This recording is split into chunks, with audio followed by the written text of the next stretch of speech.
Welcome to Everything Casual, bringing you original football casual videos from the golden era of the 80s and 90s, right up to current day. Football away day stories and historic clashes between football firms. Subscribe so you don't miss out. We upload videos every week. There was a time in British football when match day did not begin with kick-off. It began long before that, in train stations, in crowded pubs, in the streets surrounding stadiums where two sets of supporters moved toward each other in the same space. And in that environment, something unusual began to develop. Not manufactured weapons, not organized equipment, but improvised objects, everyday items, transformed in moments of tension into tools of confrontation. A newspaper, a belt, a coin, a bottle. Nothing designed for violence, but everything capable of becoming part of it. As policing increased through the 1970s and 1980s, stadiums became more controlled, searches became more common, but instead of removing confrontation, it changed its form. Because when you remove what is obvious, you don't remove behaviour. You force adaptation. The Millwall brick is perhaps the most well-known improvised object associated with football terrace culture. But to understand it properly, you have to remove the mythology surrounding it. At its core, it was extremely simple. A tightly rolled and folded newspaper, compressed into a dense baton-like form. Something entirely ordinary, restructured under pressure. Why it worked in this environment? It wasn't about sophistication, it was about availability. Newspapers were allowed into stadiums carried by default and never considered suspicious, which meant they passed through control points unnoticed. In a heavily policed environment, that mattered more than anything else.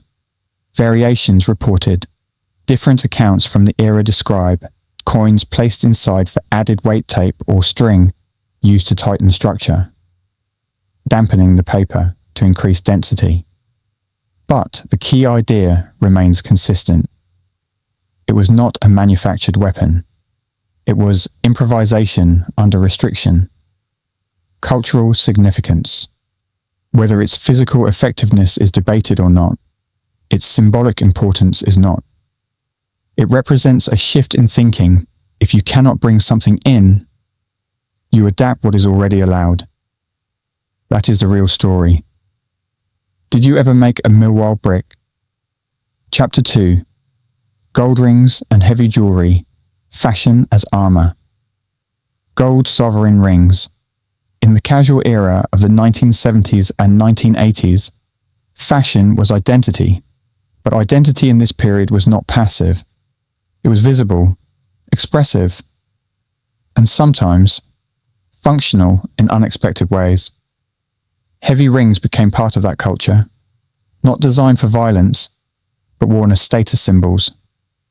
How they functioned in reality.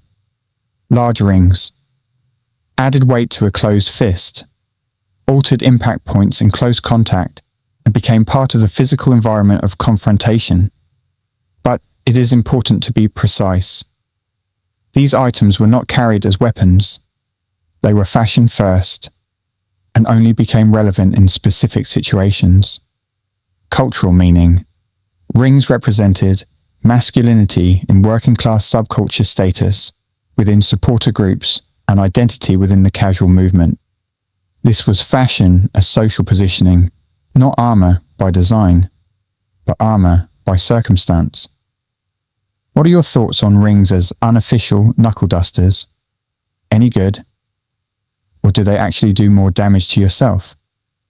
Let me know in the comments section. Chapter 3. Belts wrapped around fists. Clothing becomes structure. Belt buckles. One of the most consistent improvised methods reported in the terrace culture was the use of belts. A simple, everyday item repurposed in moments of confrontation. Method described in accounts. Belts were wrapped around the hand, tightened into a grip with the buckle positioned outward. This created a reinforced striking surface. Why belts were so common? Belts were universal, unremarkable, and always present. No one entered a stadium thinking about belts as anything other than clothing. That is what made them significant. Variations. Accounts from the era describe thicker leather belts for stiffness, studded designs from fashion trends, and doubling belts for reinforcement cultural significance. Belts represent something deeper, the transformation of clothing into utility under pressure. Nothing added, nothing hidden, just adaptation. Chapter 4. Liquid, irritants and bottles. Got tough congestion? Sinex is the long-acting nasal spray that can give you a second of and 10 hours of instantly. Medicated Vicks vapors penetrate your nose with a powerful feeling of relief. And Sinex decongesting medicine shrinks swollen nasal membrane so air can flow through. You breathe free up to 10 full hours. For tough congestion, get the Sinex extra feeling of relief. A second of 10 hours of Disruption tactics. By the late 1970s and into the 1980s, a noticeable shift appears in accounts of football disorder. Not just physical confrontation, but disruption. The principle: in crowded environments, movement is restricted. So instead of direct force, some accounts describe the use of irritant substances. Delivery method: small containers, commonly bottles, sometimes repurposed from everyday items. The key was portability and concealment. Important context. It is crucial to be clear, these accounts are not uniform or standardized across all groups, but they do reflect a broader pattern. As environments became more controlled, methods became more adaptive. The escalation shift. This period reflects a transition from visible confrontation to situational disruption. Chapter 5. Coins and pocket items. Instinctive improvisation. Not all improvisation required preparation. Some of it required nothing at all. Coins were one of the clearest examples. How they were used. In high-pressure moments, coins were gripped in the hand or held tightly during confrontation, becoming part of instinctive reaction. Why coins matter historically? Because they were always present, always legal, always overlooked. They represent pure situational behavior, no planning, no structure, just reaction. Key insight. This is where improvisation becomes psychological rather than material. The environment dictates the response. Chapter 6. Pub environments and heavy objects, snooker balls. Football culture did not begin at the stadium gates. It began hours earlier in pubs, train stations, and city centres. The environment pubs near stadiums became meeting points, territorial spaces, and pre-match gathering zones. Objects present in these spaces. Unlike stadiums, pubs contained heavy glassware furniture, recreational equipment in some venues. Why escalation happened here? 3 factors: crowd density, alcohol consumption, opposing supporter proximity.